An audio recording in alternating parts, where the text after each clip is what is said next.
ಪದ್ಯದಲ್ಲಿ ಬರ್ತಕ್ಕಂಥ ಮೊದಲನೇ ಪದ್ಯವಾಗಿರ್ತಕ್ಕಂಥ 1ನೇ ಪದ್ಯವನ್ನ ನೋಡ್ತಾ ಹೋಗೋಣ.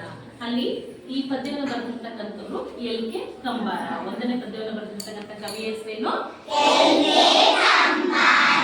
ಈ ಒಂದು ಪದ್ಯದಲ್ಲಿ ನಮ್ಮನ್ನ ಬೆಳೆಸಿರ್ತಕ್ಕಂಥ ತಂದೆಗೆ, ಗುರುಗಳಿಗೆ, ನಮ್ಮ ರೋಗಗಳನ್ನ ವಾಸಿ ಮಾಡತಕ್ಕಂಥ ವೈದ್ಯರಿಗೆ, ಎಲ್ಲರಿಗೂ ಸಹ ನಾಡಿನ ರಕ್ಷಣೆಯನ್ನ ಮಾಡತಕ್ಕಂಥ ಯೋಧರಿಗೆ, ರೈತರಿಗೆ ಎಲ್ರಿಗೂ ಸಹ ನಮ್ಮ ಒಂದು ತೋರಿಸಲ್ವಾ? ಪದ್ಯನಾ ನೋಡಿ.